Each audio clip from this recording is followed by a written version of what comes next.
Olá, boa noite. Sejam muito bem-vindos a este programa especial.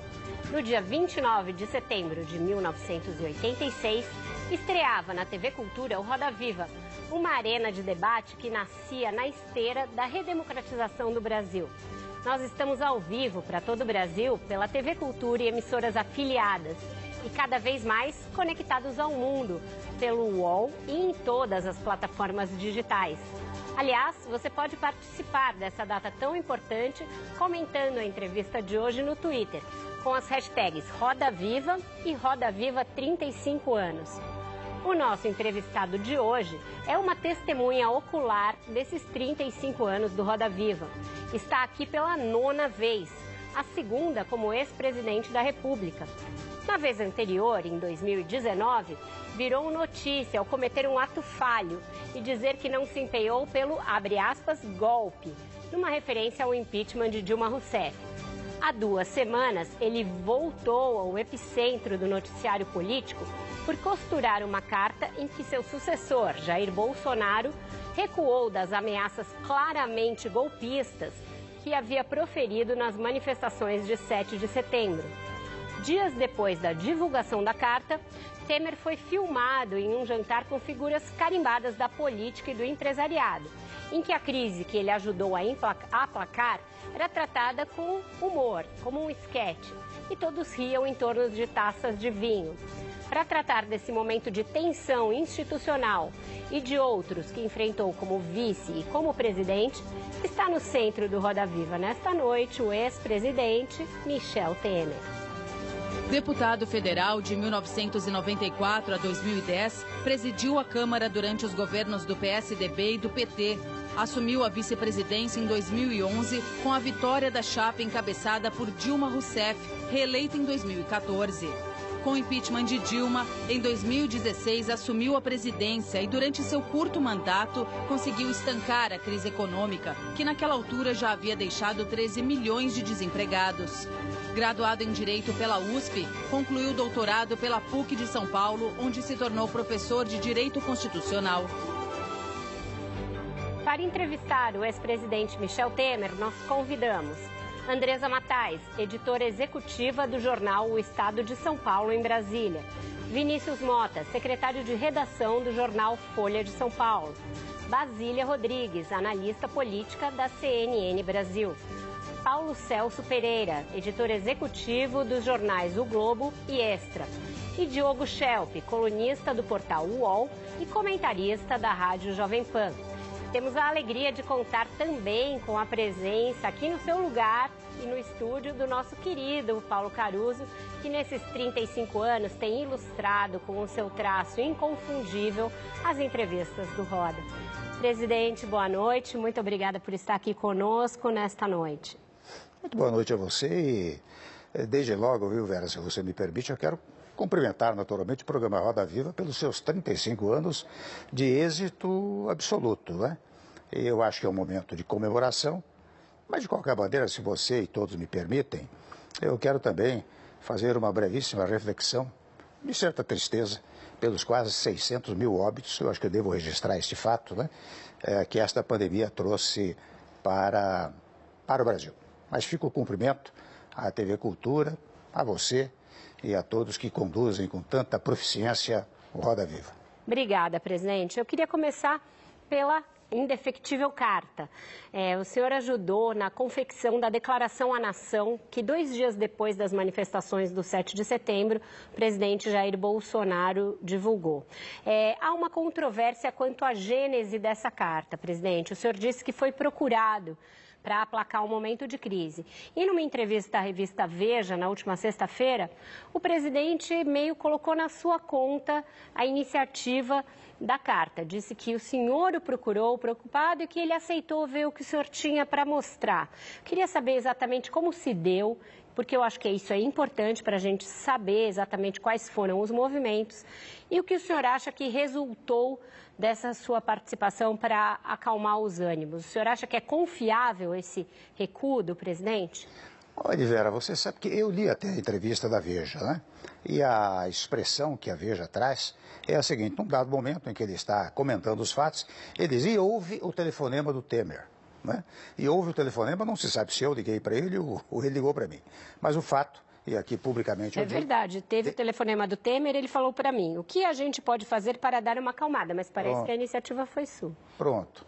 E, na verdade, o que ocorreu é que, interessante, até me permita relatar, quando foi na sexta-feira que antecedeu o 7 de setembro, muitas pessoas me ligaram, né?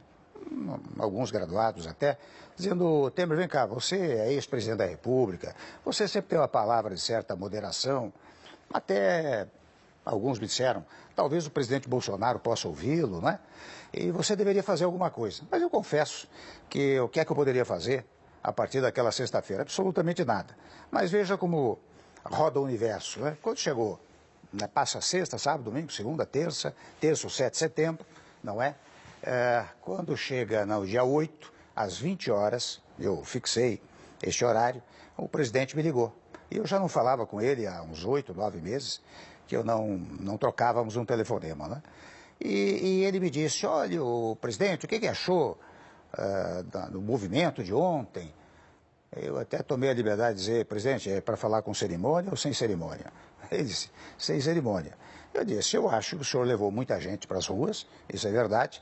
Agora, o seu discurso, presidente, não combinou com aquele momento. Não cabe na voz de um presidente da República dizer o que foi dito a respeito de um ministro do Supremo Tribunal Federal. Eu nem sei se caberia numa conversa 3, 4 pessoas, mas imagina uma multidão. E daí ele me disse, eu vou contar tal como as coisas se passaram, né? Ele me disse, olha, você sabe, acho que eu exagerei um pouco, aquele momento, etc., né? Muito caloroso, né? Com a multidão na rua. Mas, sabe, o ministro Alexandre, o senhor é muito amigo dele, daí ele me disse, ele me traz senhor, eu trato o senhor também, né? O senhor é muito amigo dele, né? Eu não quero brigar com ninguém, presidente. Eu quero ver se encontro um caminho de tranquilidade e quero contar com o senhor. Eu digo, olha, o que eu posso fazer? Aquela é a verdade. O que eu posso fazer para acalmar um pouco a situação? Porque eu disse a ele, eu estou preocupado, e no dia 8, a situação no Brasil era de muita tensão. Caminhoneiros lá em Brasília, caminhoneiros de Santa Catarina, Rio Grande do Sul, vários estados, e dispostos não só a paralisar o país, não é?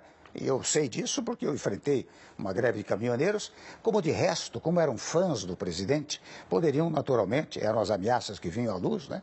Poderiam naturalmente, enfim, causar problemas físicos em relação a prédios, etc., né? Daí ele me disse, olha, precisa ver como é que eu posso fazer tudo isso. Eu disse, o senhor quer que eu fale com o ministro Alexandre? Não é? Eu vi que o assunto era esse. Disse, seria ótimo, porque eu não quero briga com ninguém, etc. Muito bem, a partir dali, eu tomei a liberdade de falar com o ministro Alexandre. O ministro Alexandre me disse o que deveria dizer. Ele disse, olha, Temer, eu não tenho nada contra ele pessoalmente, nem contra amigos dele. Você sabe que eu decido juridicamente. Eles têm toda a razão. Mas talvez, quem sabe, nós possamos distensionar um pouco isso, né? Porque também o ministro Alexandre estava sofrendo as mais variadas ameaças, né? Uma das últimas até, ele me contava, foi de que empresários que ofereciam um prêmio, uma recompensa pela cabeça do Alexandre, não é? E eu disse, olha, sim, daí ele me diz, o que você sugere? Ele disse, eu sugiro um documento escrito, porque o documento escrito tem assinatura, não é? Em que os tópicos seriam o seguinte, primeiro, cumpra a Constituição, segundo, cumpra decisões judiciais, terceiro, reconhecendo seus valores como professor e jurista. Quarto, aquilo foi no calor do momento, uma coisa mais ou menos assim. Ele diz, olha, se for assim, evidentemente que melhora muito a situação. Eu também não quero tensionar o país, evidentemente. Daí, sim, eu perguntei para ele, porque ele me disse que ligaria no dia seguinte. E no dia seguinte, de fato, 6h30 da manhã, ele me ligou, dizendo logo o seguinte, olha, presidente, eu estou mandando um avião aí para pegá-lo, para o senhor almoçar comigo e nós trocarmos ideias. Ele disse, presidente, só conversar por conversar não vai valer a pena. O que eu acho razoável, eu tenho uns tópicos aqui em face daquela conversa que eu tive com o senhor ontem, se estiver de acordo, eu posso chegar aí. Eu li para ele e disse, olha, está ótimo, pode vir aqui, nós vamos redigir isso daí. Aí eu fui para lá, cheguei lá, era pelas 12h30 mais ou menos, naquela salinha de almoço lá do Planalto, eu apresentei a ele os tópicos, ele leu, concordou e me disse, olha, eu vou redigir então, você me dá umas 2 horas, vai ficar mais umas 2 horas? Claro, sem dúvida alguma. Eu até fui visitar o governador Ibanez, voltei 2h30 depois, ele estava com uma declaração pronta, com todos aqueles tópicos, não é? Porque eu disse, sim, na conversa que eu tive com ele, ele disse, presidente, esses caminhoneiros que estão aí são todos seus fãs. No momento que o senhor produzir essa declaração, eles vão ser desmobilizados. Isto é bom para o seu governo, porque eu sei como é isso. Isso não cai no colo de ninguém, cai no seu colo, se houver desabastecimento. Não é? Ele concordou e, de fato, quando ele me apresentou a declaração, mandou divulgar pela imprensa, daí eu tomei a liberdade de ligar para o ministro Alexandre, e coloquei o Alexandre para conversar com ele. Só para a gente encurtar, antes de eu passar passar logo para girar a roda. Desculpe, o senhor acha que o saldo foi positivo? Perdão? O senhor acha que o saldo foi positivo? Ah, foi positivo, porque você sabe que nos dias seguintes, eu até, acho que está vendo, pela primeira vez eu vi numa reunião que ele fez lá, numa solenidade, ele produziu uma frase muito significativa. Ele disse, legislativo, executivo e judiciário formam um corpo só, governam juntos. Então foi um passo estupendo. E você percebe que mesmo na entrevista à Veja, ele amenizou muito a situação, né? Então, eu penso que deu algum resultado. A gente detalha melhor. Basília, por favor. Oi, tudo bem, presidente? Boa noite. Obrigada, Vera, pelo convite. Parabéns pelos 35 anos do programa. Presidente, algumas coisas a gente sabe muito claramente, nitidamente, quando o assunto é Michel Temer. Ele defende o semipresidencialismo, ele defende uma agenda robusta, né, do ponto de vista das reformas, mas neste momento da história do Brasil, a gente tem algumas dúvidas sobre Michel Temer. Ele vai concorrer novamente às eleições presidenciais, quem sabe como vice de Jair Bolsonaro? Só se vê um Biden brasileiro? Não, olha, com toda franqueza, Basília, eu já acho que já cumpri o meu papel. Eu confesso que isso não está no meu horizonte. Reconheço até que muitos, as mais variadas pessoas, às vezes dizem, olha, você poderia se apresentar, afinal você tem experiência, você, de alguma maneira, ajudou a distensionar o país e, convenhamos, você fez reformas fundamentais para o país no curtíssimo período em que você governou o Brasil, mas eu confesso a você que não está no meu horizonte, não só de presidente, muito menos de vice, né? Realmente eu não tenho no meu horizonte essa hipótese. Vice só mesmo da Dilma. Você aceitou a tarefa de ser vice? Tudo atende a um determinado momento histórico, né? Aquele momento histórico foi assim, mas hoje eu confesso que não tenho essa intenção. Presidente, boa noite. Também queria parabenizar o programa pelos 35 anos. É muito importante esse canal, que a gente tem tanta liberdade, né, para poder entrevistar. Presidente, queria voltar rapidinho na questão da carta, porque existem duas leituras com relação à questão da carta. Uma leitura que acho que é o que o senhor coloca, que foi necessário para apaziguar o país. Mas também tem um outro grupo que lê essa carta como uma interrupção de um processo que se voltou a discutir no país, de um impeachment do presidente Jair Bolsonaro.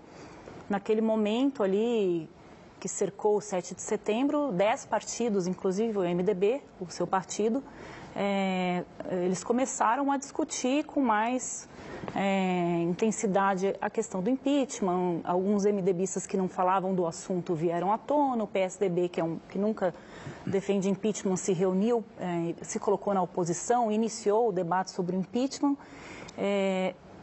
Então, na avaliação de algumas pessoas, esse movimento do senhor foi quase uma rota de fuga do presidente Bolsonaro, ofereceu ao presidente Bolsonaro uma rota de fuga desse caminho que fatalmente ele encontraria ali na frente, tamanha o conflito que o país se encontrava.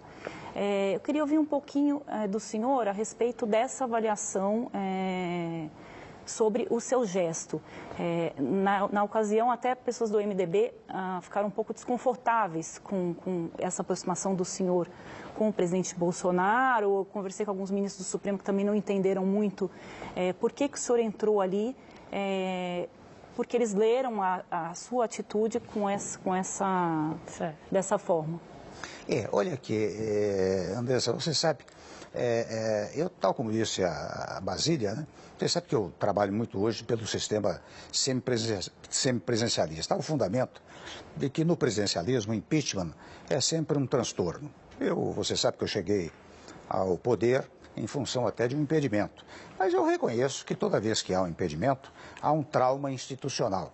E por isso que eu optei pela modificação do sistema de governo. Primeiro ponto. Segundo ponto é que, na verdade, interessante, eu contei a história da sexta-feira, em que muitos me telefonaram, porque eu sentia um clima muito negativo no país. E, evidentemente, em face da provocação, digamos assim, do presidente Bolsonaro, eu não poderia me omitir. Eu vi naquilo, realmente, um momento em que poderia distensionar as questões todas. Porque, veja bem, você talvez um pouco, digamos assim, um pouco cru naquilo que vou dizer, mas eu acho que aquele movimento que estava se verificando de caminhoneiros e outros tantos, que, convenhamos, um pouco fanatizados, né? Você não sabia onde aquilo ia acontecer. Vamos supor, vou figurar a hipótese, que se propusesse o impedimento, se abria o impedimento, etc. Eu não sei o que essa gente faria. Isso geraria uma espécie de uma quase conflagração civil, o que não é desejável para o país. Segundo ponto. Terceiro ponto, você veja, uma coisa é o impeachment iniciado no início do governo, no meio do governo. Outra coisa é um impedimento que vou figurar para você, digamos assim, temporalmente, né? Vamos dizer, o impeachment aberto agora em outubro, não é? Você tem outubro, novembro, dezembro, janeiro, para tudo, fevereiro, vai retomar em março, quer dizer, você vai levar 8, 9 meses discutindo o impedimento no país, coincidentemente com a eleição, não é? E veja, o impeachment não é um julgamento jurisdicional, porque no julgamento jurisdicional, a prova é inconteste e muitas vezes leva à condenação. No julgamento do impedimento, o julgamento é político. E julgamento político significa conveniência e oportunidade. Até eu tenho um pequeno volume de direito constitucional escrito, onde eu dou exemplo de um impedimento que, digamos assim, se processe nesse exemplo que eu estou dando. E lá na frente se verifica que, embora a prova seja cabalmente conducente à ideia do impedimento, mas verifica-se que, se for decretado o impedimento, haverá uma guerra civil. Então, o Congresso Nacional diz, olha, é melhor não ter isto, porque mais 3, 4 meses nós temos eleições e vamos superar esse momento. Então, eu acho que naquele momento em que eu tomei aquela providência, provocado, porque eu não tenho poder nenhum, não é, André? Eu simplesmente fui provocado. Eu achei que poderia colaborar minimamente e acho, até eu devo registrar, que eu me surpreendi com a repercussão, porque quando saí de lá, eu me lembro que alguém me mostrou, a bolsa deu um pico para cima, o dólar caiu, as pessoas começaram a procurar e dizer que coisa boa, você, enfim, ajudou a pacificar o país. Eu espero até que isso perdure. Se perdurar, eu vou dizer a você, eu não me arrependo minimamente do que eu fiz, porque daí nós podemos entrar nas eleições... De ter salvado o presidente do impeachment. Perdão? O senhor não se arrepende de ter salvado o presidente do impeachment? Eu que não estava no meu projeto, eu nem pensei nisso. Eu pensei em distensionar, não é? A regra geradora da minha conduta foi distensionar o país, que foi o que me pediam desde aquela sexta-feira que eu mencionei. Nem pensei na história do impeachment. Por que o impeachment do presidente há 120, 130 pedidos que já foram apresentados há mais de ano e meio e jamais foram levados adiante, né? Então, eu não tive isso em mente. Certo. Só tive em mente, realmente, a distensão. Paulo Celso, por favor. Presidente, boa noite. Parabéns, Vera, parabéns pelo programa. Presidente, 2 anos atrás o senhor veio aqui no Roda Viva e o senhor fez 2 afirmações que eu queria que o senhor revisitasse. Uma o senhor disse, perguntado em quem tinha votado, o senhor falou que votou em quem não falou mal do senhor, que é do presidente Jair Bolsonaro, que não havia falado mal. E o senhor elogiou, disse que o governo dele tinha ao menos uma coisa boa, que era dar continuidade a tudo que o seu governo fazia. Em face disso, eu queria fazer 2 questões. Uma, se o senhor se arrepende do seu voto de 2018, qual é a avaliação que o senhor tem do governo hoje? E caso no ano que vem a gente chegue a um segundo turno novamente do presidente Bolsonaro com um candidato do PT, que tantas críticas fez ao senhor, esse candidato hoje claramente é o ex-presidente Lula, em quem o senhor votará? Bom, a segunda parte da sua pergunta, eu peço que você me faça numa nova entrevista em maio ou junho do ano que vem. Primeiro ponto. Não é? Primeiro ponto. Até porque, né, Paulo Celso, você sabe que tudo se antecipou, essa história da antecipação eleitoral, eu acho, com a devida licença, um verdadeiro absurdo. porque nós estamos tratando da campanha eleitoral como se não tivesse pandemia, como se a economia estivesse a 1000 por hora, né? Este ano 2021 teria que ser de combate à pandemia, não é? Com todos unidos, reunificados, em primeiro ponto, e segundo ponto, recuperar a economia, combater desemprego, essas coisas que nós todos sabemos como é.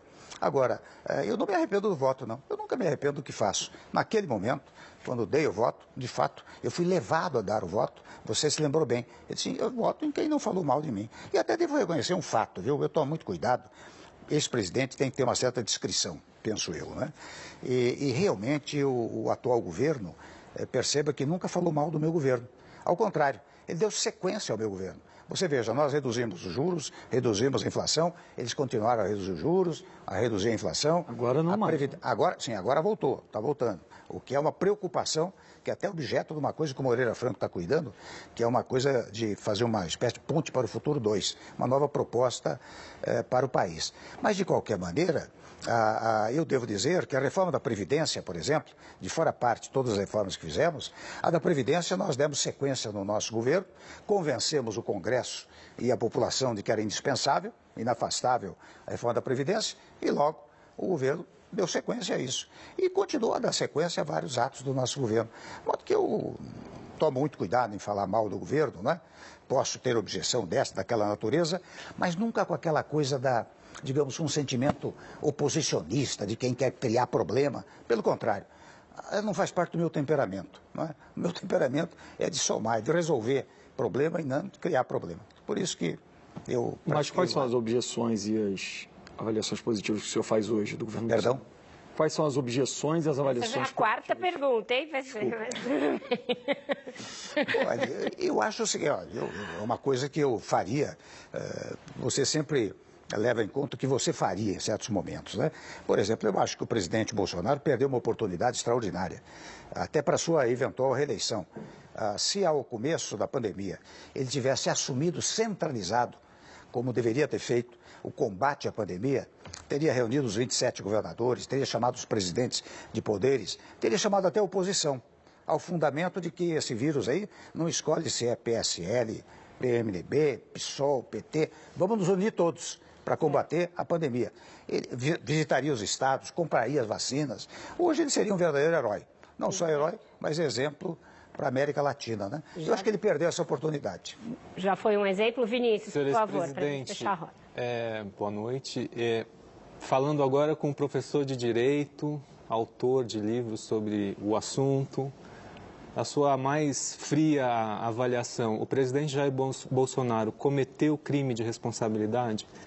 Segunda pergunta, a presidente Dilma Rousseff cometeu crime de responsabilidade? Aspectos técnicos, jurídicos, eu entendi o seu argumento sobre a conveniência. Entendi. Eu quero saber os aspectos técnicos e jurídicos. Olha, você sabe que você veja, Vinícius, que todo o procedimento do impeachment, é conduzido pelo Congresso Nacional. Você percebe que até o presidente da Câmara tem, digamos assim, a competência integral para deflagrar ou não o processo de impedimento. Você veja que não há condições para avaliar sob o foco jurídico, porque o foco é sempre político, não é? Não há condições para dizer, bom, aqui aconteceu isso, aquilo, vale a pena ou não vale a pena, não é? Mesmo no tocante a ex-presidente, a chora ex-presidente, houve as tais pedaladas que geraram um conflito muito grande e, sobre mais, convenhamos, havia povo na rua, havia muito povo na rua, né? E vou dizer uma coisa a você, se me permite, quem decreta o impeachment não é o Congresso Nacional. O Congresso Nacional é influenciado, e eu falo isso com a experiência de quem passou quase 30 anos lá, né? É influenciado pelo movimento de rua. Se não há movimento de rua, não há. Eu mesmo, vocês sabem, eu sofri 2 impedimentos, 2 tentativas de impedimento. As tais denúncias, o quórum era o mesmo. Por que não deu certo? Não tinha povo na rua, não é? Quando tem povo na rua, sensibiliza o Congresso e o Congresso decreta o impedimento. O senhor se esquivou da pergunta dele. Mas pode ameaçar não cumprir ordem de um ministro do Supremo? Não, de jeito maneira. Isso é crime de responsabilidade. Não pode. Agora, convenhamos, nesse momento, é interessante, houve uma reversão, né? O presidente, primeiro, ele até comparecia naqueles movimentos, né, que pleiteavam fechamento de Congresso, etc., mas a palavra dele naquele período não era nesse sentido. Ele dizia que aquilo era coisa dos apoiadores. E nos últimos tempos ele tem feito relatos, digamos assim, de quem cumpre a Constituição, de quem preza os poderes, né? O senhor tem certeza que é o mesmo presidente, não é um clone que colocaram no lugar dele? Perdão? É o mesmo presidente, não é um clone que colocaram no lugar dele.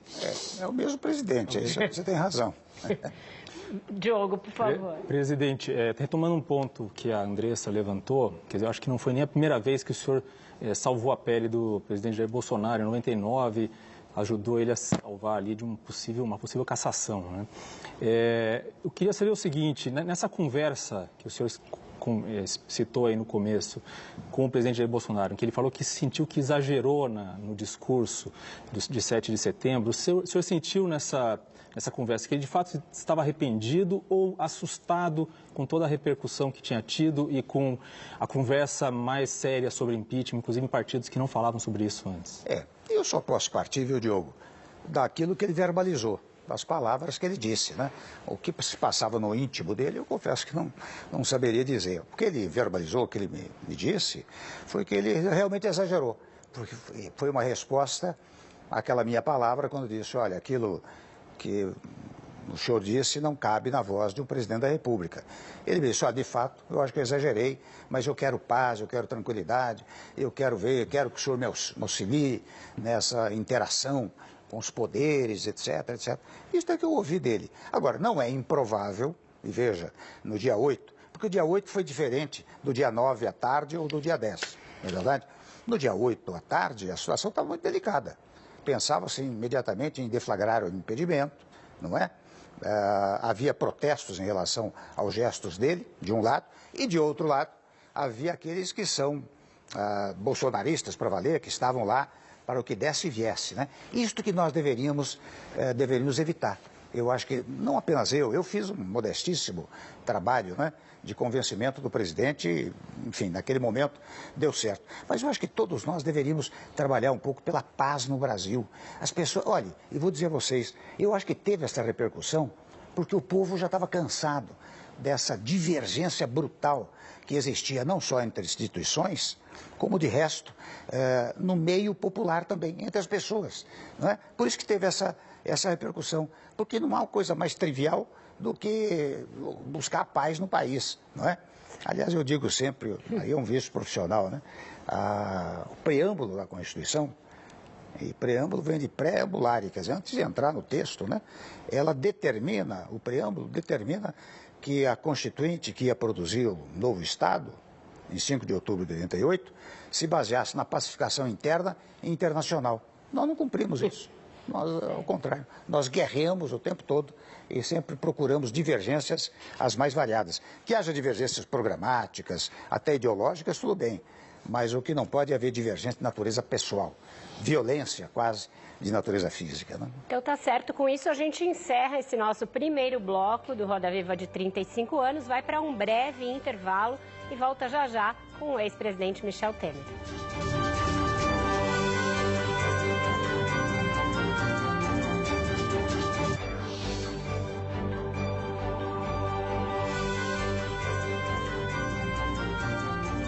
Bradesco, experimente o futuro.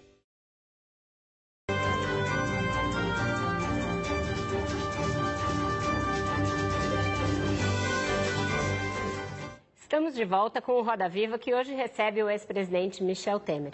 Presidente, eu vou tentar resumir essa questão institucional que dominou o primeiro bloco e retomar um pouco a pergunta do Vinícius, da qual o senhor se esquivou de uma maneira bastante conveniente.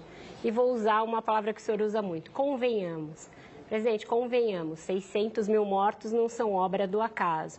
Um presidente ameaçar não cumprir decisões do Supremo não é algo trivial ou perdoável. Essa gente que apareceu na rua não brotou por geração espontânea, ela foi colocada lá por convocação pessoal do presidente da República, inclusive dentro do Palácio da Alvorada, em sucessivas vezes. O filho do presidente da República estava presente quando os caminhoneiros avançaram sobre o bloqueio da Polícia Militar no dia 6 de setembro, o que fez o ministro Luiz Fux ligar para o Comando Militar e exigir providências. Portanto, esse estado de quase se chegar à beira de uma ruptura institucional não foi uma brincadeira, nem uma obra do acaso. Não existe uma complacência, uma condescendência excessivas das instituições e também da parte do senhor para com um presidente que não está se mostrando um democrata? Não, o primeiro ponto, né, Vera, é que eu não tenho nenhum poder para, digamos, ser complacente ou não. Eu estou inteiramente fora da vida pública. Estou sendo homenageado hoje aqui, nos 35 anos, né, para conversar com vocês e tem sido muito produtivo. Em segundo lugar, eu não estou defendendo o presidente Bolsonaro. O que eu defendo é algo que eu defendi ao longo do tempo. Você acompanhou minha carreira, você sabe que eu defendi sempre uma certa harmonia. Harmonia entre os poderes, por exemplo, não é? E digo sempre, toda vez que há uma desarmonia entre os poderes, o que há é uma inconstitucionalidade, porque a soberania popular, quando criou o Estado, ou recriou o Estado brasileiro, disse, olha aqui, vocês vão trabalhar em harmonia. Toda desarmonia é inconstitucional. O que eu digo agora, neste momento, se você me perguntasse, talvez, há um ano atrás, talvez eu dissesse, olha, talvez fosse o caso de começar o impedimento. Neste momento, por isso que eu falei da questão temporal, né? Neste momento é que eu acho um pouco inconveniente. Eu nem entro no mérito, se você me perguntar, mas ele fez bem em dizer que desobedece a decisão do Supremo? Ora, isso lá no artigo 84, 85 da Constituição está dito que é caso de crime de responsabilidade, não há a menor dúvida, não é? Apenas o problema, por isso que eu enfatizei muito a história de que o julgamento do impeachment é um julgamento político, não é um julgamento jurisdicional. E sendo político, o problema de conveniência. Você veja, os pedidos de impeachment não entraram agora, né, Vera? Entraram há mais de um ano atrás, um ano e meio atrás, começou há muito tempo, os pedidos de impedimento. E eles não foram processados. Agora, você veja, hoje a CPI, por exemplo, a CPI está apurando uma série de fatos, dentre os quais, evidentemente, esta eventual incúria em função dos 600 mil óbitos. Isso tudo será remetido, ou seja, faço um pequeno corte, para dizer que o sistema normativo brasileiro, ele prevê todas as hipóteses. Então vamos tomar o caso da CPI. A CPI deve ter levantado dados e mais dados, eu não acompanhei, e vai remeter ao Ministério Público. O Ministério Público vai propor as ações que podem, inclusive, gerar, ao final, impedimento do presidente, não é? Então, o sistema normativo dá conta disso, não é? Presidente, como o senhor avalia a atuação do STF ao longo do governo Bolsonaro? O senhor concorda com a avaliação do Bolsonaro de que o STF não deixa ele governar ou que toma decisões calculadas para favorecer Lula, que é o maior adversário político dele? Não concordo. Não concordo pelo seguinte, porque o Supremo Tribunal Federal, primeiro que a jurisdição é uma coisa inerte. A jurisdição só age se for provocada. E veja, quem mais provoca o judiciário é o Poder Legislativo. Convenhamos, são presidentes de partidos, são líderes, até legitimamente, às vezes não solucionam as questões internas do Legislativo e vão no Supremo. O Supremo, que não é um poder que age por conta própria, provocado, ele tem que dar uma decisão. Ele acaba dando decisões. Às vezes são decisões que não satisfazem o próprio postulante ou não satisfazem terceiros. Mas esse é o sistema, Diogo, que está montado no Brasil. Você, diante de dúvida, você vai ao judiciário. E o judiciário, ora ele decide literalmente, quer dizer, às vezes a interpretação é literal, ora ele decide sistemicamente, quer dizer, ele examina o sistema constitucional e decide. De modo que eu sou contra essa coisa de dizer que do chamado ativismo judicial, né? Não existe isso, não. O Supremo age provocado. Mas esse presidente tem uma exceção nessa escrita de o Supremo ser um órgão sempre inerte, né? Ele, no início, ainda no primeiro ano do governo, foi aberto de ofício um inquérito, chamado Inquérito das Fake News, que gerou muita controvérsia. Escolhido o relator, foi feito entre o presidente do Supremo e o relator. Por meio desse inquérito, algumas medidas controvertidas foram tomadas, inclusive contra a liberdade de expressão, ou supostamente contra a liberdade de expressão. Como é que o senhor vê justamente esse ponto, que é um ponto importante da crítica do lado bolsonarista? Olha, você sabe que um dos fundamentos para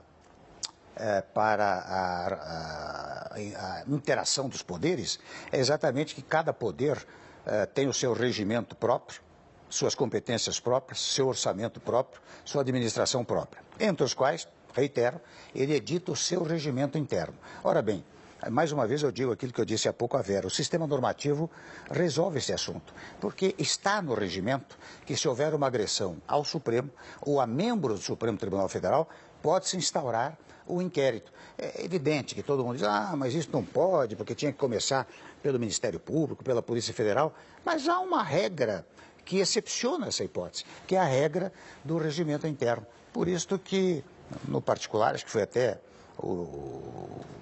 era presidente o Toffoli, né? Toffoli. Sim, Toffoli designou de ofício. Alexandre, o ministro Alexandre. O Alexandre foi designado pelo presidente, o relator. Baseado no regimento. Ou seja, o que nós precisamos no Brasil, com a devida licença, é começar a perceber como funciona o sistema normativo, né? Como é que funcionam essas coisas. Portanto, tem amparo, a meu modo de ver, esse inquérito que foi aberto, né? Presidente, a gente falou muito sobre o pós-7 de setembro, mas eu queria saber a avaliação do senhor sobre o 7 de setembro. A Vera lembrou aqui que não foi um movimento espontâneo, que subitamente apareceram milhões ou centenas de milhares de pessoas nas ruas. Foi um movimento que o presidente convocou durante um longo período, em que havia muita estrutura, carro de som, enfim, toda uma estrutura física também relevante. E existem algumas hipóteses, né? Algumas pessoas acham que o presidente gostaria efetivamente de provocar uma ruptura institucional e aí mobilizar as polícias militares, enfim, tá? Essa é uma das teses. Acho que existe também um aspecto que ele é alvo de mais de 100 pedidos de impeachment e ele ali demonstrou inegavelmente uma força popular. Ele tem uma parte numerosa da sociedade, ainda que seja minoritária, segundo todas as pesquisas, que está com ele. Queria saber qual a análise do senhor sobre o 7 de setembro. O que o presidente Bolsonaro quis ao convocar uma massa de manifestantes nas ruas e demonstrar força e aí, enfim, fazer todos os ataques que ele fez às instituições. É a mesma crítica, viu, Paulo César, que eu fiz à história das campanhas eleitorais antecipadas. De alguma maneira, ele quis também, que ele está, ninguém vai negar isto, né? Ele está num permanente trabalho pela reeleição, não é verdade? A mesma crítica que eu fiz lá atrás, eu faço a esse movimento. Como faço aos movimentos? Porque também vamos pensar no seguinte, você não pode pensar que só um grupo pode convocar movimentações populares. O outro grupo também tem o direito de convocá-los, né? E é verdade, você tem razão. Naquele período, argumentava-se muito que talvez a polícia ou as polícias militares, né, estariam dispostas a, até vou exagerar talvez um pouco, mas isso aconteceu, dizia-se que talvez aquilo fosse oportunidade para um golpe. Não é verdade? E não houve isso. Até curiosamente, o movimento foi pacífico. Ele poderia deixar de ser pacífico se não houvesse, digamos assim, aquela declaração que afinal acabou sendo construída. Daí talvez o movimento se convertesse num movimento agressivo. Mas no dia do movimento, o movimento foi pacífico. Não houve invasão de prédio, não houve absolutamente nada. Mas houve como um certo avanço seguramente sobre bloqueios da PM e do DF, que estava fazendo a guarda da Praça dos Três Poderes. Os manifestantes passaram para além do bloqueio que a PM havia feito, a princípio sem muita resistência. Eu vou dizer a você, Vera, isso daqui acontece com frequência no Distrito Federal. Eu dou exemplo do meu governo. Houve um dado momento que aquela coisa, marcharam pessoas para lá, a história do Fora Temer, essas coisas assim. Houve um movimento, muita gente lá. A PM, você sabe que eu tive que decretar uma GLO, uma garantia da lei e da ordem, convocando o Exército porque eles estavam tentando invadir o Ministério da Educação, o Ministério do Planejamento, não é? E a Polícia Militar se acomodou naquele período. É interessante, é um fenômeno curioso lá em Brasília, não sei o que acontece, não é? Menina, talvez isso. Brasília. Presidente, eu queria falar um pouquinho sobre a presença dos militares no governo Bolsonaro, né? A história do país mostra que os militares, quando se misturam à política, eles demoram a sair, né? Tivemos lá mais de 2 décadas lá de ditadura, agora eles se esparramaram ali no governo Bolsonaro. Num próximo governo, não se elegendo o presidente Bolsonaro, a senhora acha que vai ter muito trabalho para tirar os militares da política? Olha aqui, a primeira coisa que eu quero dizer é o seguinte: eu tive muita convivência com os militares, não só na presidência, mas na vice-presidência, quando o presidente da Câmara, né? O que eu posso dizer a você, em várias reuniões que eu tive, é que eles são rigorosamente cumpridores da Constituição Federal, primeiro ponto. O segundo ponto, e este é um ponto político, eles não querem jamais repetir 64. Eles não têm o menor interesse em fazer isso. Terceiro ponto, realmente hoje a afirmação é que há muitos militares no governo, né? Eu não sei, talvez isso tenha sido o seguinte, viu, Andressa? Talvez por ele ser militar, não é? E ligado às forças militares, ele leva, digamos, pessoas que ele conhece, com que ele convive, né? Como, mais modestamente, no meu tempo, eu trouxe muitos advogados, né? Eu sou da área jurídica, é mais ou menos natural. Mas não significa que os militares tomaram o poder neste momento, né? Significa que estão cumprindo uma função civil. Eu acho que quem entrar vai levar suas pessoas de confiança e, portanto, vai modificar todo esse quadro. Não haverá resistência. Presidente, eu gostaria que o senhor frisasse aí uma das respostas que o senhor deu há pouco sobre o time do Congresso abrir ou, ao menos, analisar um pedido de impeachment contra o presidente Jair Bolsonaro. O senhor acha que o Congresso perdeu, então, esse time, levando em consideração que o senhor já passou por essa cadeira de presidente da Câmara 3 vezes, que é o papel, a figura aí na República, quem dá o play de um eventual processo de impeachment. Se o senhor fosse o presidente da Câmara hoje, o senhor teria dado, então, esse play? E se o senhor acha que tem de haver prazo para essa análise, como se discutiu o Supremo? Hoje não há prazo, né? Hoje não há prazo. Eu confesso a vocês o seguinte, o impeachment, se me permite a expressão livre, pegou moda no Brasil. Você sabe que desde o governo Itamar, podem fazer esse levantamento, houve inúmeros pedidos de impedimento. Eu fui presidente da Câmara 2 vezes no governo Fernando Henrique, até há poucos dias participando de um encontro com presidentes, né? Eu até brinquei, eu disse, o presidente Fernando Henrique tinha muitos pedidos de impedimento e eu arquivava, mas eu decidi, eu arquivava os pedidos de impedimento, né? Depois eu fui no caso do presidente Lula, período do presidente também, de igual maneira, havia pedidos de impedimento que eu examinava e acabava arquivando, né? Acho que se pode criticar, observar, é o fato de não ter uma decisão. Eu acho que ter uma decisão seria uma coisa importante. A decisão foi não decidir, né? Ali na Câmara. Que é uma decisão política. Por isso que eu estou falando do julgamento, que é um julgamento político, desde o início, não é só durante o julgamento. É durante o seu processamento. Um prazo ou um rito para que ele analisasse ou essa... Olha, eu acho o seguinte, que se houver, precisa uma emenda constitucional, né? Você precisa ter uma emenda constitucional fixando um prazo para o presidente decidir sobre a matéria, arquivar ou mandar processar. Não seria inútil, não. Eu acho que sobre as decisões... as coisas vão acontecendo. É interessante, há uma teoria chamada fato, valor e norma, né? Quer dizer, há certos fatos que vão sendo tão valorizados que, num dado momento, vira norma. Ora, nesse momento, essa história do impeachment, se não mudar o sistema de governo, né? Porque eu pleiteio muito, acho que faço um bem para o país, pleitear a mudança do sistema de governo para evitar esses traumas institucionais. Agora, se não houver isso, eu acho que o fato foi tão valorizado nesse momento que muito provavelmente se transforma em norma fixadora de prazo. Diga, Vinícius. Não, falando sobre doenças institucionais ou problemas, doenças é demais, mas problemas institucionais que podem afetar a governabilidade do próximo presidente ou mesmo do atual, a questão de o Congresso ter ganho terreno sobre o Executivo nos últimos, sei lá, 10 anos, com emendas que são de execução obrigatória e com essa novidade bastante peculiar das emendas de relator.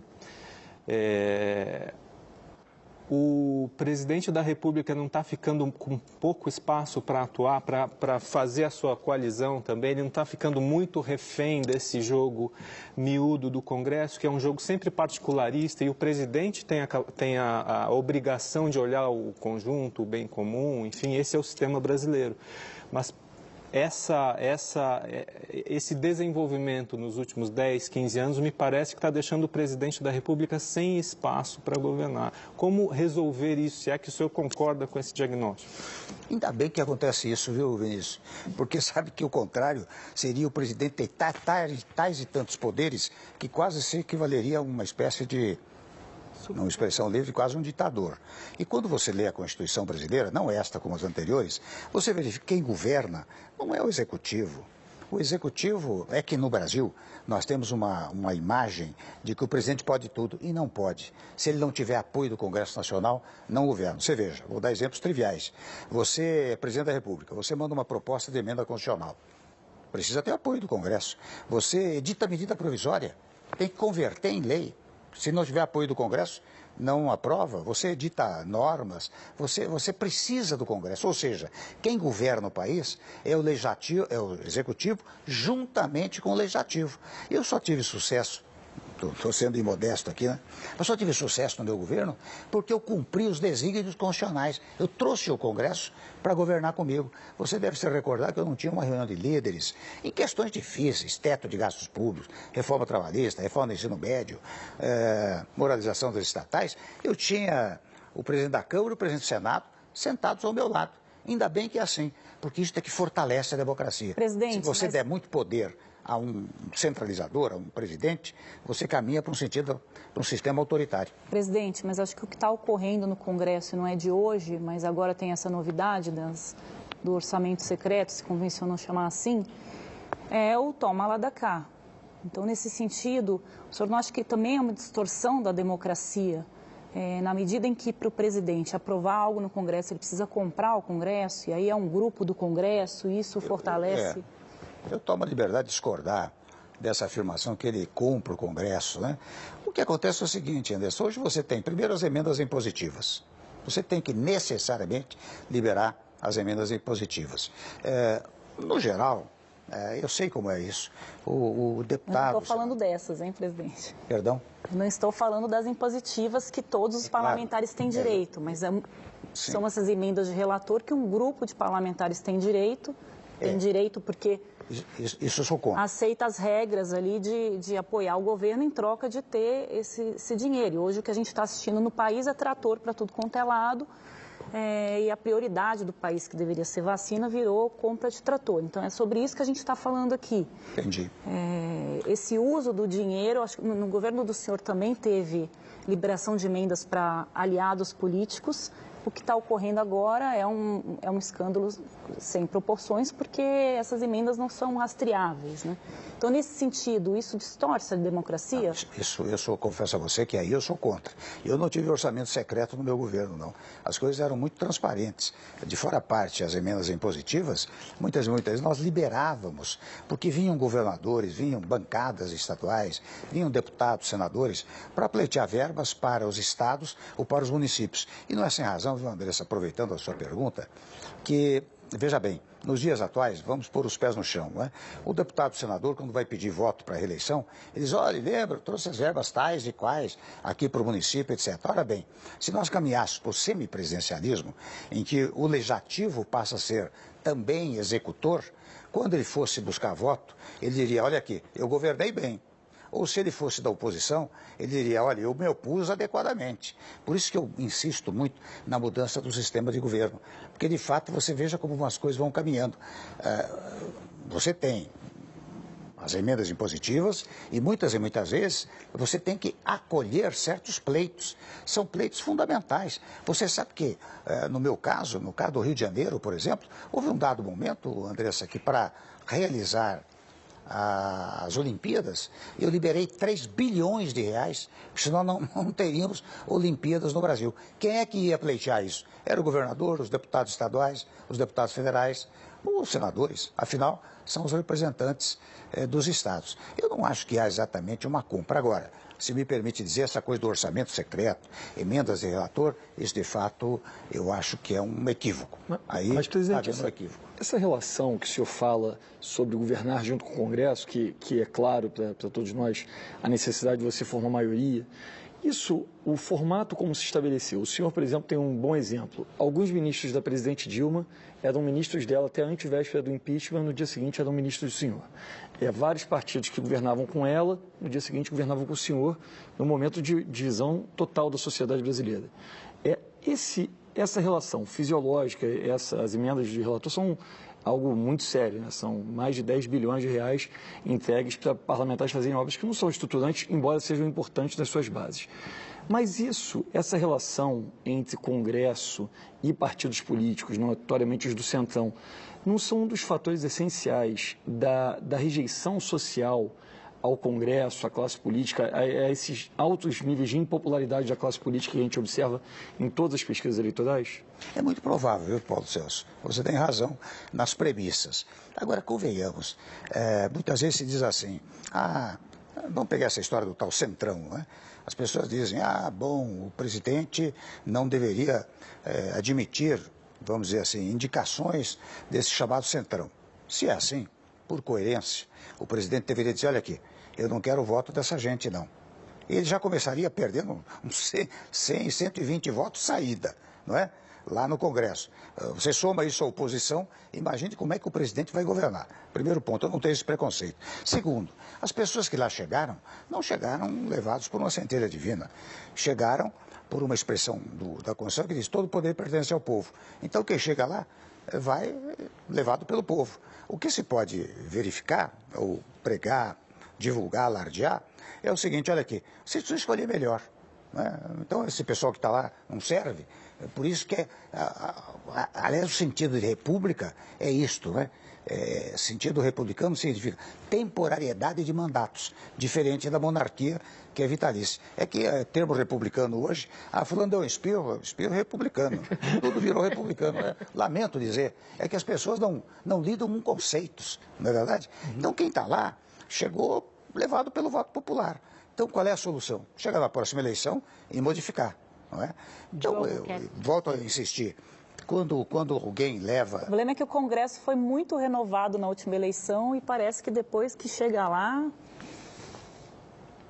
Aí houve...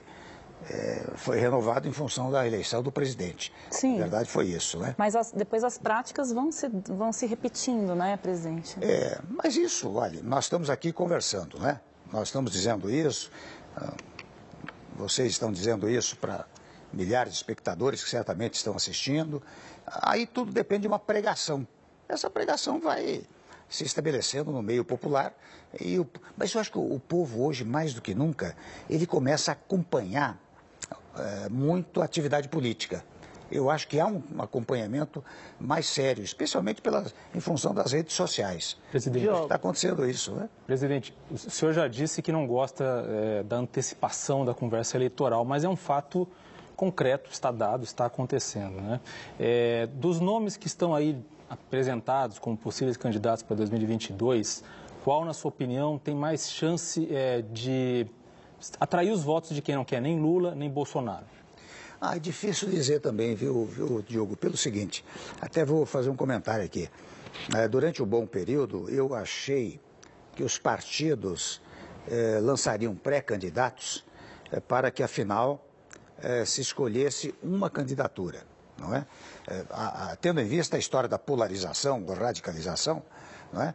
Um candidato seria escolhido. E quando eu digo isso, eu digo interessante, não é em homenagem à candidatura, é em homenagem ao eleitor. Porque o eleitor, se ele não quiser um dos polarizados, não é? Ele diz, eu quero uma opção, vou nesta opção. Até ele pode dizer, eu quero um dos polarizados. Se for eleito, muito bem, toma posse e governa. Então, homenagem ao eleitorado, não é homenagem ao candidato. Agora, o que está acontecendo no presente momento, eu pelo menos verifico, talvez esteja equivocado, mas eu verifico que alguns que estão sendo cogitados serão candidatos de qualquer maneira. Não é? Eu vejo o candidato lá do Ceará, já é candidato, não tem essa história. Candidato lá do Ceará é o Ciro Gomes? Ciro Gomes. Não, logo se vai ser candidato. Predileto. Agora, no PSDB, quem for eleito, quem for escolhido na prévia, seguramente será candidato. E tem outros 2 ou 3 que também se lançam como pré e candidatos. Então vai atomizar o voto na chamada coluna do meio, terceira via, né? Isto vai manter o quê? Vai manter a polarização. Esta é uma avaliação que eu faço no presente momento. Posso estar enganado, o tempo é que vai dizer, né? Vamos desdobrar esse assunto também na volta do intervalo, mas agora vamos para mais uma interrupção. Voltamos já já com Roda Viva.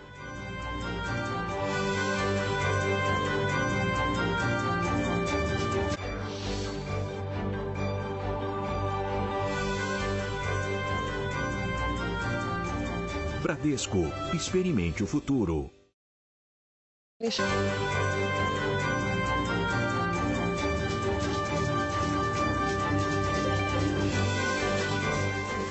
Estamos de volta com o Roda Viva, que hoje recebe o ex-presidente da República, Michel Temer.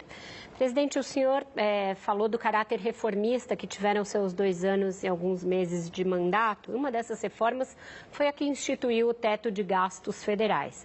E essa questão do teto está em constante discussão no país, porque, ora, o teto é premido por questões como o Fundeb, que depois ficou fora do teto, e agora, de novo, a questão dos precatórios, que não cabe no teto. Está se estudando um puxadinho ao teto para que caibam os precatórios e para que haja um jeito de pagá-los. O senhor acha que essa engenharia foi mal desenhada e ela precisará ser revista, ou o senhor segue defendendo o teto como uma âncora importante para o ajuste fiscal brasileiro? Ela foi muito bem desenhada, viu, Vera? Pelo seguinte, ela parte de uma concepção muito frugal, que é o seguinte: ninguém pode gastar mais do que aquilo que ganha. Ora, o país também não pode gastar mais do que aquilo que arrecada. Você percebe que o prazo dessa emenda constitucional é de 20 anos, sendo certo que ela poderia ser revista, vir a ser revista, no 10º ano. Há o fundamento de que talvez em 10 anos você consiga empatar o que arrecada com aquilo que gasta. Primeiro ponto. Segundo ponto, a própria emenda constitucional, ela prevê, ela tem uma válvula de escape que é para os casos de calamidade pública ou comoção interna. Um parágrafo da emenda constitucional remete ao artigo 167, parágrafo 3º, se não me engano, da Constituição Federal, que permite os chamados créditos extraordinários. Então, vamos dizer, neste caso da pandemia, que é uma calamidade, você não precisa sair do teto, você vai ao artigo 167, está prevista na emenda do teto constitucional. Agora, esta questão dos precatórios é um pouco mais delicada, porque você não pode tomar isso como crédito extraordinário para poder pagar os precatórios. Agora, quero dizer o seguinte, que o governo tem que achar uma fórmula, porque você veja, o precatório, ele deriva de um preceito constitucional relevantíssimo, que é o direito à propriedade. Então, vou figurar mal aqui, vamos dizer que eu venda para você um imóvel e você me diga: olha, eu vou pagar em 5 meses, daqui no 5º mês. Chega no 5º, não, agora só vou pagar daqui a 20 meses. Quando chegar no 20º, você diz: só vou pagar daqui a 30 meses. Ora, eu estou figurando essa hipótese, porque também assim você vai ao judiciário e num dado momento há uma sentença transitada em julgado e a expedição do precatório que entra numa ordem de prioridades. Então, isso é recompensa pelo direito de propriedade, não é? Eu acho que o Congresso Nacional tem que dar uma solução para isso. Eles estão tentando até uma emenda constitucional, não é? Fora do teto. Porque o teto, viu, Vera? O teto, eu quero ressaltar esse ponto, a vantagem do teto é que ele dá credibilidade fiscal interna e internacional, não é? Porque você vê que o teto, ele é limitativo do próprio presidente da República. O presidente não pode estar praticando medidas populistas, porque ele tem uma limitação, que é a limitação de teto de gasto. Eu acho que foi muito bem desenhado. Presidente, em agosto de 2016, o senhor fez o seu primeiro pronunciamento como presidente do Brasil. Recordar é viver, né? Chegar ali, ouvir as suas palavras como o presidente do país, em que o senhor diz que a decisão que o levou a essa cadeira foi do Congresso Nacional de maneira democrática e transparente. E me chamou a atenção que o senhor ainda deixou uma mensagem para o seu sucessor. Obviamente, a gente não imaginava naquela ocasião que o eleito seria o presidente Jair Bolsonaro. O senhor disse que iria entregar um país reconciliado, pacificado e em ritmo de crescimento. O que aconteceu de lá para cá? O senhor acha que isso aqui foi destruído no governo de Jair Bolsonaro ou houve um insucesso desse ideal ainda no seu governo, em especial sobre o aspecto da pacificação, porque foi o Brasil que o senhor entregou que elegeu o governo Bolsonaro? Bom, em primeiro lugar, você fez uma frase que serve de mote aqui para a minha resposta, né? Eu entreguei um país pacificado. Sabe por quê? Porque você se recorda que houve uma oposição ferocíssima, né? Ilegítima. Até interessante, eu não achava ilegítima a oposição. Os que perderam o poder se opunham. Nada mais natural. A única coisa é que eu não protestava contra o protesto, porque eu era governante do país, eu era presidente da República. Então eu dizia, a oposição cabe opor-se, a mim cabe governar. Acho que vocês não viram jamais uma palavra minha de agressão à oposição política que se fazia. Depois, você sabe que houve uma oposição institucional para me derrubar do governo. Houve uma coisa forte, solene, poderosa para derrubar o governo. Não é? Aliás, questões que foram levadas adiante por uma conjugação de esforços de uma entidade pública, que é a Procuradoria, mais outras figuras, né? E que hoje estão destruídas pelo Poder Judiciário. Mas houve tudo isso e eu não protestava. Eu protestava juridicamente, única e exclusivamente juridicamente. Portanto, eu segui na linha da pacificação do país. Primeiro ponto. Segundo ponto, fiz reformas fundamentais. Convenhamos, mexer em direito do trabalho é um vespeiro. Nós fizemos, Basília, por diálogo. Você percebe que não houve uma greve depois da reforma trabalhista, não é? Porque o meu ministro do Trabalho, o Ronaldo Nogueira, ele visitou as federações de serviços, indústrias, sindicatos. Quando nós mandamos o projeto para o Congresso, falaram 4 ou 5 representantes dos empregados, 4 ou 5 representantes dos empregadores. Veja o diálogo da tal pacificação, não é? No teto de gastos públicos, convenhamos uma limitação para os próprios parlamentares, que nós dizíamos há pouco, que os parlamentares querem verbas, né, para mandar para os seus municípios, pois aquilo foi aprovado numa segunda-feira, na madrugada de um feriado. Terça-feira seria feriado. Foi aprovado por grande maioria no Congresso Nacional. Mexer na Previdência Social é outro vespeiro. Nós mexemos. Aliás, até eu conto a vocês que numa das primeiras reuniões do Conselho de Desenvolvimento Econômico e Social, alguém se levantou e disse assim: presidente, aproveite a sua impopularidade e faça o que o Brasil precisa. Não é verdade? O que ele quis dizer foi o seguinte: olha, como o senhor não tem viso, não tem objetivo eleitoral, faça o que o Brasil precisa. Hoje, por exemplo, eu sou radicalmente contra a reeleição. Eu acho que deveria aumentar o prazo, porque o sujeito, quando entra, senta naquela cadeira, ele imediatamente começa a campanha pela reeleição e não quer mexer em certos temas. Nós entregamos um país arrumado e fizemos uma transição muito pacífica. Você sabe que o Padilha, lá na Casa Civil, com o pessoal do presidente eleito, eles se organizaram durante 3 meses para fazer a transição. Agora, depois veio a pandemia, que confundiu a economia. Presidente, age impopular. Veio um outro estilo, um estilo mais, digamos assim, diferente do meu. Um estilo mais, talvez vamos dizer, mais, assim, impositivo, né? Que criou problemas. Combativo. Porque você não pode, bélico. como presidente da República, você não pode se envolver com os acontecimentos. Se você se envolve com os acontecimentos, você os agrava. Não é? E eu acho que o que houve muito nesse governo foi o envolvimento. Presidente, o senhor reputa o presidente Jair Bolsonaro como um democrata? Eu acho o seguinte: ele não tem outra solução. Nem entro no plano subjetivo dele. É que as instituições democráticas, viu, Vera, elas se fortaleceram de uma tal maneira, há uma consciência democrática no país, e isso inclui as Forças Armadas, que não é possível o sujeito pensar numa coisa não democrática. Eu não sei o que se passa na cabeça deles, não sei dizer, mas se ele pensa naquilo que se chamava golpe no passado, ou um sistema autoritário, tira da frente, ele não consegue. Diga, Andressa. O senhor estava falando da impopularidade, né, na resposta para a Basília, e haja impopularidade, né? Você terminou o governo com recorde de impopularidade Graças entre presidentes. É verdade, porque eu pude fazer o que o Brasil esperava. Mais próximo do zero. É verdade. Mais próximo do zero. Nesse sentido, o presidente Jair Bolsonaro está experimentando, né, uma impopularidade agora, as pesquisas estão mostrando isso, até uma inviabilidade eleitoral. Comparando os dois casos, hoje a gente já vê hashtag Volta Temer, já está o pessoal no Twitter até querendo colocar o senhor no Supremo, nem poderia por conta da idade, se especula candidatura à presidência. O senhor acha que o presidente Bolsonaro pode reverter essa impopularidade que a gente está assistindo, se tornar um candidato eleitoralmente viável? Desculpa me alongar um pouco, mas acho que é importante. Também tem um grupo de direita ali que está avaliando que é melhor você apostar em qualquer pessoa que derrote o PT, que impeça o PT de ganhar as eleições. E nesse contexto, o senhor estaria em que lado da história?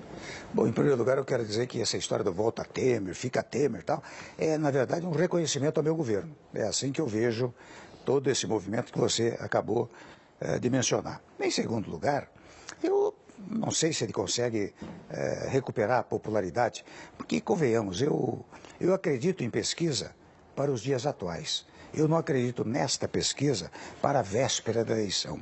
Não é? Você veja que nós tivemos casos em que a pesquisa no sábado era uma determinada e na boca de urna deu outro resultado.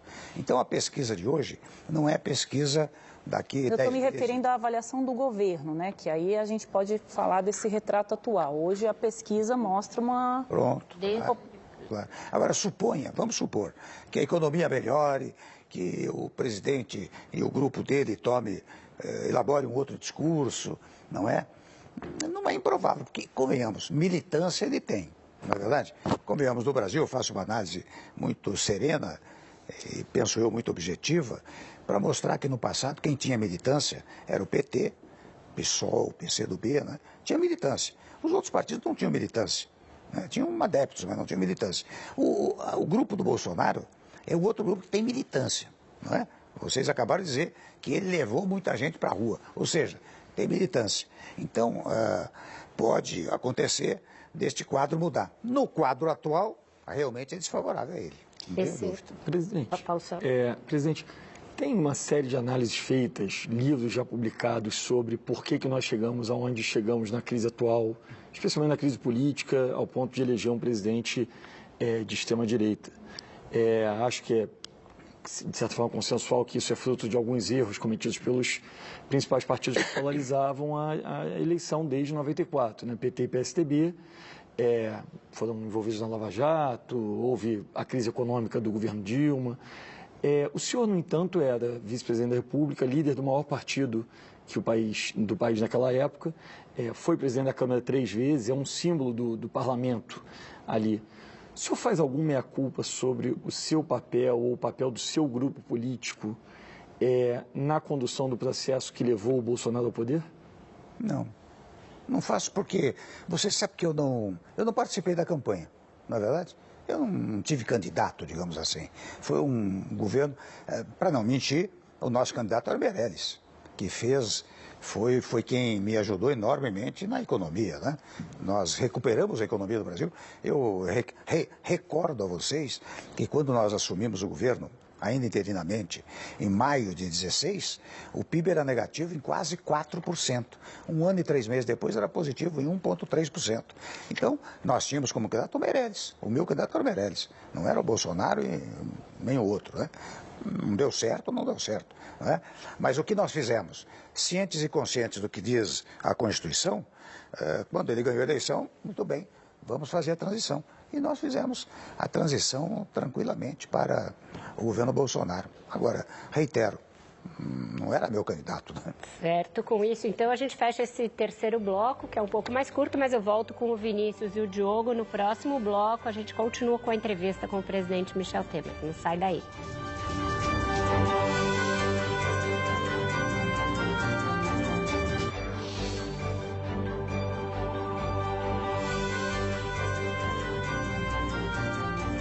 Bradesco, experimente o futuro.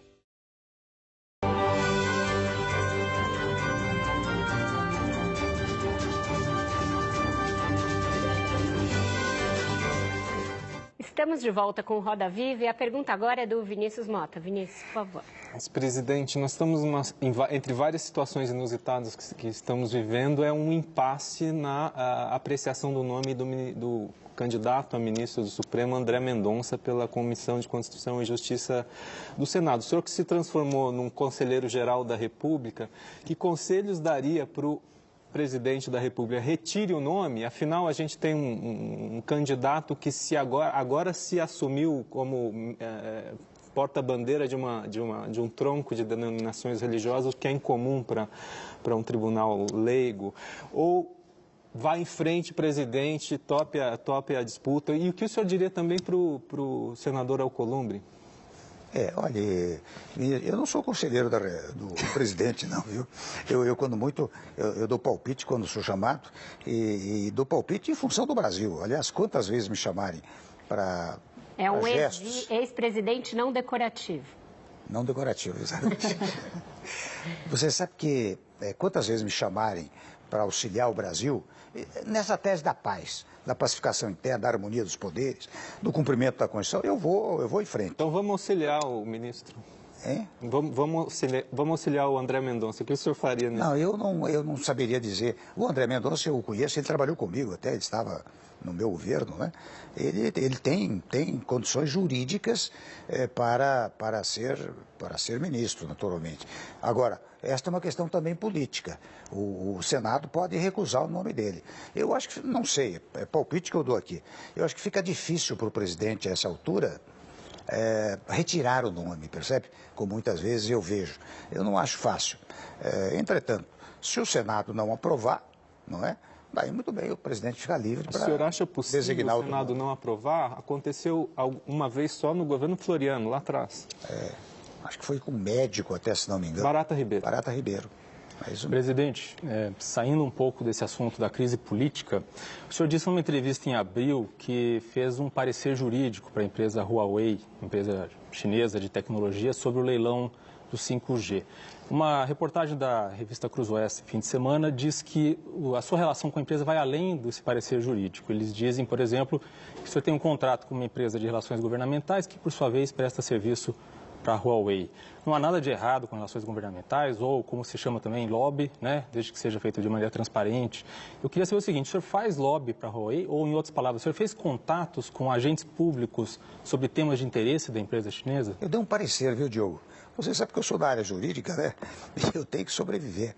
E como eu estou no meu escritório, eu retomei a advocacia modestamente e tenho sido procurado para pareceres. Não foi só para ele que eu dei, não. Dei outros pareceres e dei para a Huawei, né? Aliás, dei, na verdade, para uma empresa que presta serviços para a Huawei, né? Até se me dissessem, olha, a Huawei está procurando os seus serviços advocatícios, até que eu faria com muito gosto, porque profissionalmente é perfeitamente possível, mas não é isso que acontece, né? E eu, evidentemente, não faço lobby, não. Eu me lembro que alguém, um colunista, não me lembro quem, Temer foi contratado para fazer lobby, eu não faço lobby, não tenho contato com ninguém. Dou pareceres, isso não há dúvida, dei para eles. Dei legitimamente e acho que o governo estava resistindo um pouco, a meu modo de ver, indevidamente e inconstitucionalmente, porque tentava eliminar alguém que poderia participar de uma licitação, né? Das 7 ações penais a que o senhor respondia, quando ainda estava no cargo, depois que deixou, o senhor foi absolvido em 3. 17? Não, 7. 7. Eram 7, o senhor foi absolvido em 3. 2 foram anuladas pelo Supremo, pelo ministro Alexandre de Moraes. Uma tem um habeas corpus trancando a ação em relação ao senhor, em definitivo. E uma aguarda um julgamento de um HC no STJ. Então, no momento, o senhor não responde a nenhuma dessas ações. No entanto, o senhor foi preso 2 vezes no bojo de um desses processos que corria no Rio de Janeiro e que o ministro Alexandre de Moraes entendeu de uma maneira muito análoga à do ex-presidente Lula, que havia ali um problema de competência, que o Rio de Janeiro não era competente para julgar o senhor. Que balanço o senhor faz dessa saga judicial que o senhor enfrentou? E para a população, o entendimento diante disso é de que o senhor foi injustiçado ou de que no Brasil tudo acaba em pizza para poderosos? Olha, em primeiro lugar, eu não fui preso, viu? Eu fui sequestrado. Sequestrado pelo poder público, num gesto de uma indignidade jurídica absoluta. Eu até aproveito a sua fala, viu? Porque isso está sendo superado judicialmente. Você sabe que, Vera, que é interessante, um chefe do Ministério Público apresentava denúncias de 150 páginas e o juiz de primeiro grau, em 8 páginas, dizia absolutamente imprestável esta denúncia. Não precisa nem instruir o processo, não precisa ouvir o acusado, não precisa ouvir ninguém. Tamanha barbaridade com que se apresentavam aquelas denúncias. E nesse caso especial que você menciona, que foi um sequestro. Vocês acompanharam isso, não havia processo formado ainda, não havia denúncia formulada e montaram um espetáculo que o Brasil assistiu indignado, porque logo no segundo dia eu comecei a perceber cartas ao leitor, colunistas, jornalistas, né? Gente da classe jurídica dizendo do absurdo. Mas graças a Deus tudo isso, você acabou de relatar aí, a superação de todas essas questões e num tempo, convenhamos, até um tempo recorde, porque às vezes essas ações duram anos seguidos, né? No caso presente, o que tem acontecido é que logo liminarmente se verifica a absoluta imprestabilidade jurídica daquelas decisões, né? E é isso que acontece, como você diz aí, hoje eu estou praticamente... E para a população, tranquilo. você acha que o saldo é positivo? Não fica a sensação de que para os poderosos não... Olha, não há Vera, produção? se o saldo não fosse positivo, eu não iria a restaurantes, não compareceria a supermercado para ser cumprimentado, fotografado, aplaudido. Se fosse negativo, não aconteceria isso. Presidente, o senhor aconselhou o presidente Jair Bolsonaro a não concorrer em 2022? Pergunto isso porque tem me chamado a atenção em algumas entrevistas. O senhor cogita essa possibilidade de Bolsonaro dele não querer ser o candidato nas próximas eleições. Então, enquanto todo mundo fala da primeira, segunda e terceira via, em que Bolsonaro, claro, seria um player, o senhor vai numa contracorrente e diz até a possibilidade dele não se candidatar, não concorrer. O senhor deu esse palpite para o presidente Bolsonaro? Não, ele é que disse, viu, Basília? Sabe que numa entrevista recente aí, ele disse que poderia até não candidatar-se. Essa é uma decisão dele, né? Imagine se eu vou me atrever a dizer, olha, não se candidate. Eu não tenho intimidade com ele para isso. Se fosse um amigo, uma pessoa muito próxima a mim, eu faria uma análise política e diria, olha, não convém você candidatar. Mas com ele não tem nenhuma intimidade. Seria uma ousadia sem conta dizer, não se candidate, né? O que eu sei é que ele, uma ou outra vez, já fez essa declaração, né? O que vai acontecer, não se sabe. Aliás, aqui, enquanto conversava, alguém disse, olha, ele tem pessoas ligadas a ele, tem sugerido que ele não se candidate e lance alguém, né? Eu diria que é inconveniente, por quê? Desculpe, não entendi. O senhor disse que se o senhor tivesse intimidade com ele, diria para ele não se candidatar porque isso seria inconveniente. Por que razão? Não, eu disse que eu não teria ousadia, porque eu não tenho nenhuma intimidade com ele. Se fosse um amigo, alguém próximo a mim, Vera, daí eu faria uma análise e diria, olha, não convém você se candidatar, não vai ter sucesso. A ele eu não tenho essa ousadia. Seria como dizer ao Lula, não se candidate, não faria isso, né? Eu queria resgatar, já que o senhor colocou esse ponto da pergunta. Então, existem sim bolsonaristas ali, uma turma da direita, que acha que o importante é não derrotar o PT, é que o Lula não volte a ser presidente da República. E, para isso, se precisar que seja outro candidato que não o Bolsonaro, vai-se atrás desse outro candidato. O senhor comunga dessa ideia? É preciso evitar que o Lula volte ao poder, que o PT volte ao poder? Não, esta é uma decisão do povo. Acho que o povo que tem que decidir. Por exemplo, se nós fôssemos tomar a pesquisa atual, tudo indica que boa parte dos votos iriam para o Lula, né?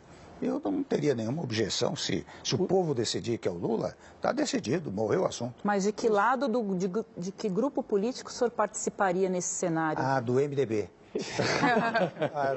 Tem até uma candidata, não é? Tem a Simone Tebet. Simone Tebet. Como é que eu vou me atrever a dizer eu estou do lado A ou B? O senhor trabalha contra a Simone Tebet? Não, peraí, André, deixa eu passar a bola. Diga, PC. O senhor acabou de falar do presidente Lula. O senhor mantinha uma boa relação com ele até as vésperas do impeachment. Houve o episódio da ligação dele, convidando o senhor para tomar um uísque. Qual é a relação que vocês têm hoje, desde o impeachment? O senhor já falou com o presidente Lula, em qual situação? Não falei, viu? Não falei com ele. mas eu não tenho nenhuma objeção em conversar. Você vê que a sua pergunta revela o seguinte: há certas pessoas que acham que não podem conversar com outros, né? Eu tinha gente, olha aqui, eu estou dizendo aqui da harmonia dos poderes. Como é que se consegue a harmonia dos poderes? Dialogando. Você sabe que houve um tempo que tinha ministros do Tribunal de Contas, do Supremo, do STJ, que iam me visitar no Jaburu, eu fiquei no Jaburu, né? E uma pequena parte da imprensa, na verdade uma pessoa só, dizia assim: olhe, fulano de tal acabou de entrar no palácio, como se fosse uma coisa criminosa. Mas como é que você faz diálogo? Como é que você faz harmonia entre os poderes? Mas é notícia quem entra no Palácio do Jaburu. É? Mas é notícia quem entra no Palácio do Jaburu. Se dava notícia? Não, é notícia. Saber que o ministro entra no Palácio do Jaburu. Sim, mas era tido, viu, como uma coisa meio subterrânea, criminosa, entendeu? Nesse tema, senhor ex-presidente, o senhor foi um vice desleal? Não, lealíssimo. Você sabe, eu vou contar a vocês. Houve um dado momento que o Eduardo Cunha era presidente da Câmara e ele um dia me procurou dizendo, vocês conhecem aquele episódio lá da Comissão de Ética, né? Ele me procurou dizendo, olha, eu vou arquivar os pedidos de impedimento, se bem que há dois, ele até me disse, há dois dificílimos, que eu vou ter dificuldade para arquivar. Mas eu vou, se possível, arquivar, porque o PT vai votar comigo lá naquela... Você conhece conhece essa história, né? E eu até naquele dia, tinha uma reunião dos governadores com a presidente no Alvorada, e eu fui lá, ela estava na biblioteca, eu disse, olha, presidente, durma tranquila. O presidente acabou de me dizer que vai arquivar os pedidos de impedimento. Dois deles ele vai ter dificuldade, mas ele vai ver como é que ele faz. Ela até ficou muito agradada com isso. Eu jamais trabalhei contra ela. Aliás, o que se noticiava com frequência é que, vocês se recordam disso, a presidente reuniu o chefe da Casa Civil, reuniu não sei quem, numa sexta-feira, não chamou o vice-presidente. E era verdade. Hoje em dia também acontece isso. Pois mesma história, né? Mesma história. Não chamou. Era isso que acontecia. Tá certo. Então, com isso, a gente encerra mais um bloco e volta já para o encerramento dessa entrevista com o ex-presidente Michel Temer.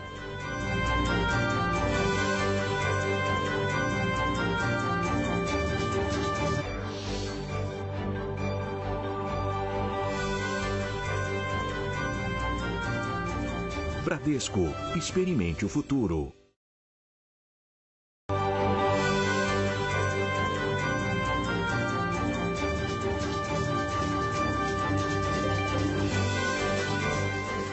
Estamos de volta com o último bloco do Roda Viva com o ex-presidente Michel Temer.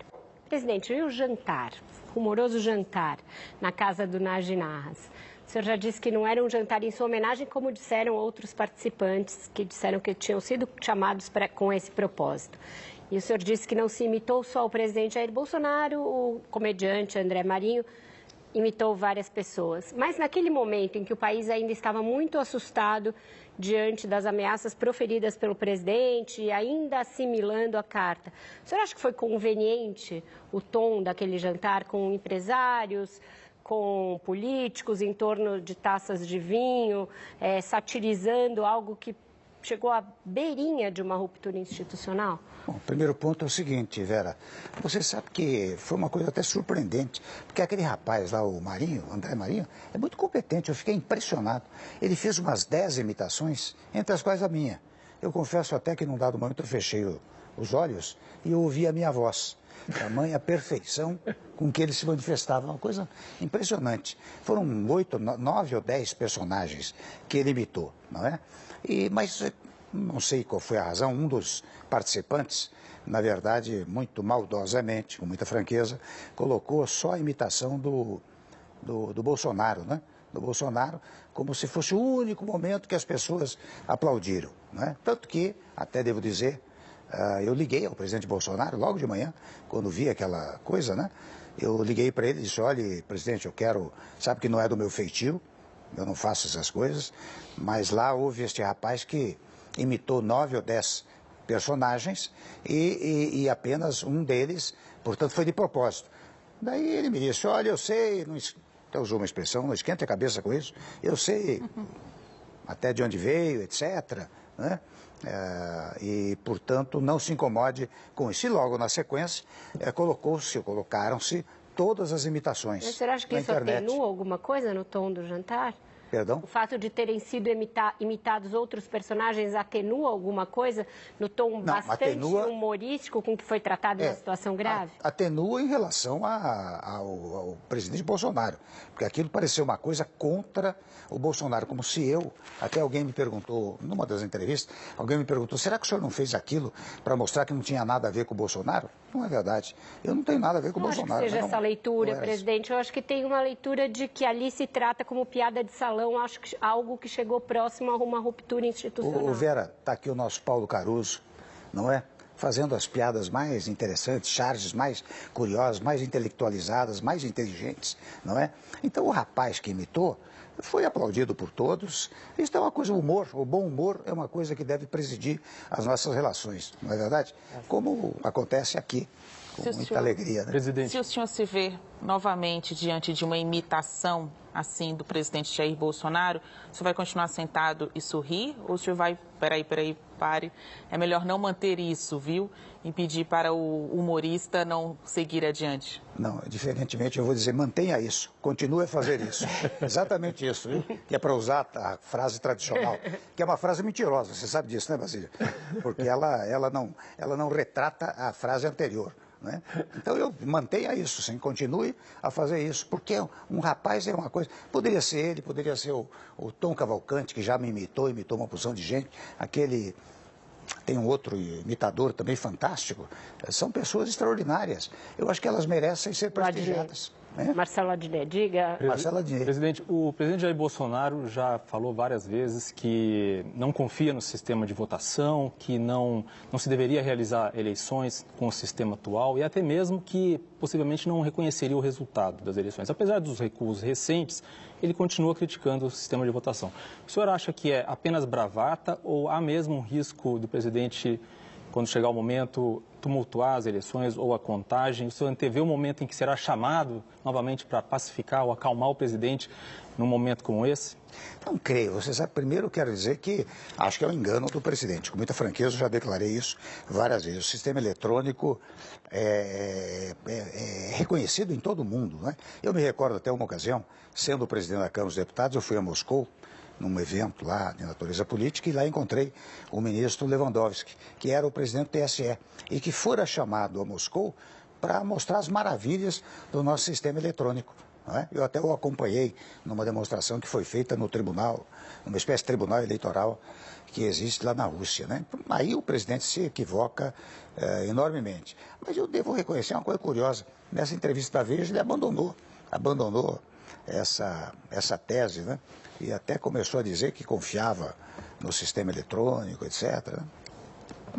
Não sei o que ele vai fazer mais adiante, né? Presidente, 2 anos atrás, quando o senhor veio aqui, um dos temas centrais era esse que a Vera levantou no bloco anterior sobre as investigações contra o senhor. Mas a Lava Jato como um todo era um grande tema nacional há 2 anos. Hoje a gente está agora no bloco final e a gente pouco falou da Lava Jato, porque ela de fato se tornou um tema pequeno no debate público hoje. No entanto, a população viu nos últimos anos mala de dinheiro, parlamentar pedindo em gravação, recurso, obra em sítio, várias construtoras confessando ter pago corrupção, caixa 2, todo tipo. E pouca gente hoje está presa, pouca gente está sendo punida. Ficou para debaixo do tapete, não é essa a sensação que dá? Que houve 7 anos de investigações e... No fim, qual é o saldo que o senhor vê? Olha, um saldo, em primeiro lugar, eu quero dizer que Lava Jato não é uma expressão jurídica, é uma expressão jornalística, não é verdade? A expressão jurídica é improbidade, não é? E corrupção. Eu acho, com toda franqueza, Paulo Celso, que prestam desserviço àqueles que dizem, bom, se certas pessoas físicas não puderem mais combater a corrupção, não há mais combate à corrupção. Acho que prestam desserviço. Isso não depende de uma pessoa física ou de algumas pessoas físicas. Depende do cumprimento da Constituição. Se houver corrupção, tem que combater, digo eu. E digo mais, o chamado fenômeno Lava Jato abriu um caminho muito sério para o combate à corrupção. Se houve exagero, não houve exagero, não importa. Levantou o tema de combate à corrupção. O senhor acha que Por isso que não pode ser dito que agora não haverá mais combate. Tem que dizer ao contrário, o combate tem que continuar. O senhor acha que o procurador Aras está combatendo a corrupção? Eu acho que olha, eu conheço razoavelmente o procurador Aras, né? Conheço da área jurídica, e ele é muito consciente e consequente em relação aos atos que pratica. Eu acho que ele é muito cauteloso, ele toma todas as cautelas. Como convém, você veja isso, o nosso sistema, o chamado Estado Democrático de Direito, ele se alicerça basicamente no artigo 5º da Constituição, que tem 78 incisos garantidores dos direitos individuais. Além do que, num dos parágrafos diz, olha aqui, esse elenco aqui não é exaustivo, é exemplificativo, porque também os tratados de direitos humanos também são títulos como direitos individuais, não é verdade? Então eu acho que o procurador Aras toma todas as cautelas e continuará a combater a corrupção, não tenho dúvida disso. Mas quem cometeu o crime foi punido, na opinião do senhor? Perdão? Quem cometeu o crime foi punido, na opinião do senhor? Eu acho que quem cometeu o crime foi processado, porque você tem, você perder essa mania de achar que o sujeito que houve um gesto qualquer, pronto, ele está pré-condenado. Pelo contrário, muitas vezes o primeiro gesto é um gesto apenas que dá início ao processo, não é? Você veja uma coisa, Paulo, o inquérito policial, por exemplo, ele é sigiloso, não pode ser divulgado. Mesmo quando vai ao judiciário, o juiz, quando quer tomar uma diligência, ele deve fazer-se acompanhar de um escrivão para poder trazer o documento que ele quis apreender fechado, lacrado. Você sabe que para o advogado do investigado, no inquérito, poder ter acesso aos autos da investigação, foi preciso uma súmula do Supremo Tribunal Federal, a súmula 14, porque as demais pessoas não podem ter acesso. Agora, nos dias atuais, em absoluto confronto com a Constituição, começa o inquérito, está tudo na rua, no mesmo dia, não é? Então, eu não tenho nada, objeção nenhuma, mas deve-se mudar a lei. Presidente, mude-se o sistema. Não é? Quais os esforços que o senhor tem feito para conseguir chegar a essa terceira via? E eu queria perguntar para o senhor sobre a Simone Tebet. O senhor falou com certo desdém, me pareceu, me corrija se eu estiver errada, com relação ao nome dela. Não, me perdoe interromper. Eu tenho o maior respeito pela Simone. Como eu fui muito amigo do pai dela, tenho um respeito absoluto. E acho que ela tem uma posição privilegiadíssima. Me perdoe interromper. Não, imagina, eu queria até esclarecer isso, porque o senhor disse, o MDB tem até uma candidata, e deu essa impressão de que o senhor não compactuaria com o nome dela como candidata à presidência da República pelo MDB. Não, ela já me visitou, e me visitou muito dignamente, dizendo o seguinte, olha aqui, eu venho visitá-lo, porque você sabe, às vezes você sai, eu saí da vida pública, mas às vezes a vida pública não sai de você. Então a Simone Tebet me visitou e muito, volto a dizer, dignamente me disse, olha, eu estou oferecendo meu nome para essa terceira via. Se aparecer um outro nome que seja fruto dessa conjugação, eu saio da história. Mas quando eu respondi aqui, foi porque para dizer, olha, como eu sou PMDB, eu não sou nem Bolsonaro, nem Lula. Né? Ô, presidente, mas o senhor disse que no seu caso, o fato de a maioria das denúncias ter sido arquivada ou o senhor ter sido absolvido, fez-se justiça. No caso do ex-presidente Lula, o senhor também acha que se fez justiça com a anulação das condenações dele? Eu não conheço o processo dele, né? Eu conheço o meu. Não é? E o que acontece é o seguinte... Agora o senhor saiu pela tangente, né? Não, o Brasil conhece não. esses processos. Deixa eu completar a resposta. O que decidiu-se no caso do Lula foi uma questão processual. Não é? Foi a questão da competência. Se era competente ou incompetente. Não é? Nos seus casos do Rio de Janeiro também. Se anulou porque o Rio não tinha competência. Foi um fruto da competência. São aspectos processuais. Não é? Eu não conheço o caso do Lula, eu confesso que não me atreveria a dizer, eu não conheço os pormenores do processo. Não é? Certo, acho que cabe a última pergunta do programa, dou-lhe uma, dou-lhe duas. Quem vai tomar posse em 1º de janeiro de 23, presidente? O presidente eleito pela vontade popular. Qual é o nome? Não faz uma aposta, presidente? Perdão? Não faz nenhuma aposta? Não, eu vou esperar.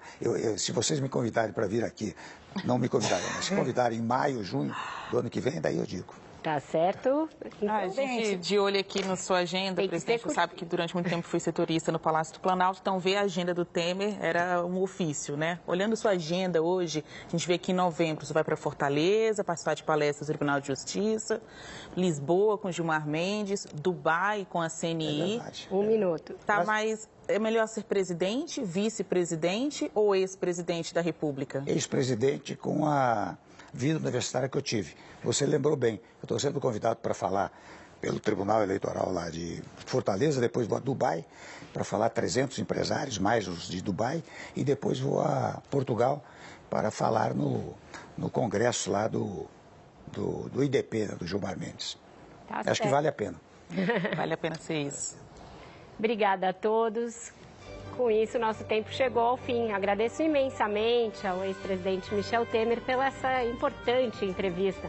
Agradeço também aos meus companheiros de bancada, Andresa Matais, Basília Rodrigues, Diogo Schelp, Paulo Celso Pereira e Vinícius Mota. E também ao nosso querido Paulo Caruso, que hoje esteve de volta aqui conosco. Obrigada ainda a toda a equipe da TV Cultura, que por trás das câmeras trabalha semanalmente para que este programa aconteça. Mas o meu agradecimento mais especial hoje vai para você, que nos brindou hoje e tantas vezes com a sua audiência.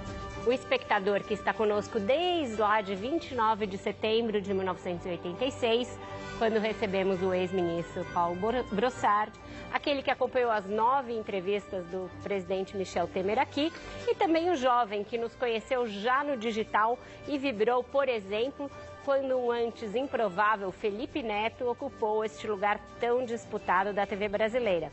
O que faz deste programa um sucesso único, mesmo num tempo de tanta concorrência de mídias e de conteúdos, é o fato de sempre se renovar sem perder a sua essência, a de ser um espaço plural para o debate democrático de ideias. Vida longa ao Roda Viva e até a próxima segunda-feira.